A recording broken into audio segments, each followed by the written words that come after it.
All your fears are byproducts of identifications. You love a woman. In the same parcel comes fear. She may leave you. But the fear that things may change tomorrow, somebody may die, you may go bankrupt, job may be taken away.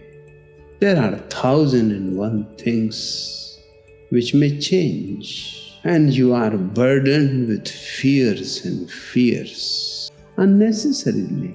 Things may have changed, but you are still alive, and man has an immense capacity to adjust himself in any situation. But the question is the same. The fear is part of the mind. The mind is a coward and has to be a coward. It doesn't have any substance. It is empty and hollow, and it is afraid of everything. And basically it is afraid that one day you may become aware.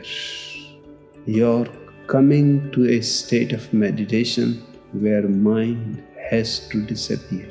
Because of that fear, it keeps people away from meditations. Anything that can create more awareness in you, that will be the beginning of the end of the mind.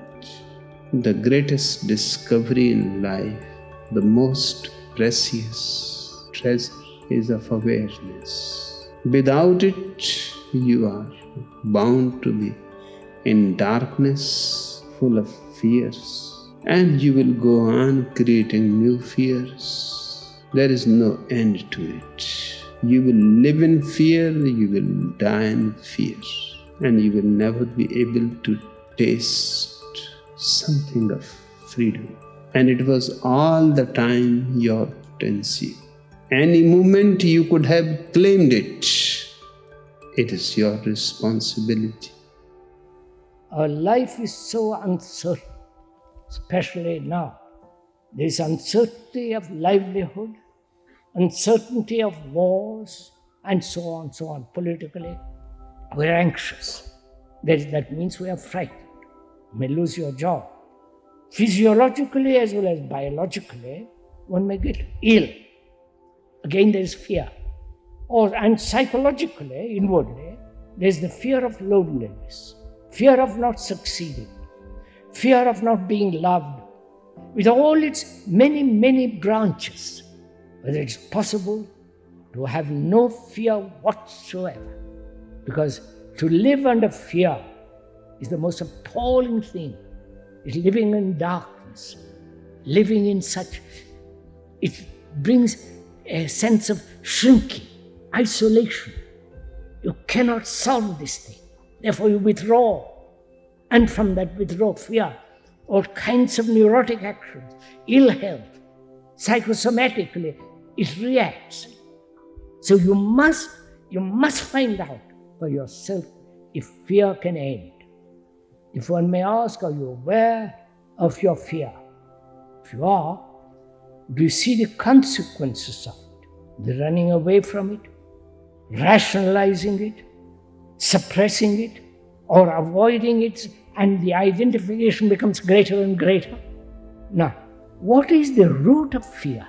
Not I am afraid about something or because of something, but apart from that, at the very root of it. Is it not time? I might be ill. I might lose my job. I might be discovered the wrong things which I have done. And therefore, look, is not fear the movement of time? Movement means time, from the past to the present, from the present to the future. All that is movement, which is called time. Now, is that not movement of time thought? I think I might lose my job. I think my wife may be angry.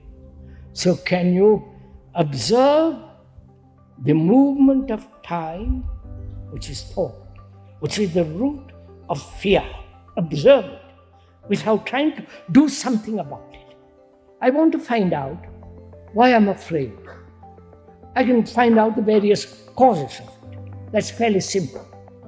I'm afraid because I've done something I shouldn't have done. You might discover it, therefore I'm frightened.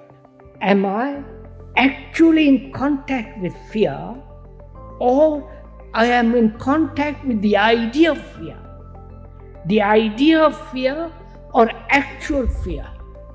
I can investigate, analyze the cause, but analysis doesn't solve the problem, because the analyzer thinks he's different from the analyzed. We are not analyzing, but observing. That is, without any analysis, just to look, which is negative action. The positive action is to look, analyze, do something about it. Observation implies the absence of the observer, who is the past, who has got theories, conclusions, hopes, fears, directions, and so on, so on, so on. To look without the observer, without your wanting something out of it. The observing so carefully, alertly, with passion, the root begins to dissolve. The very root of fear is beginning to completely change.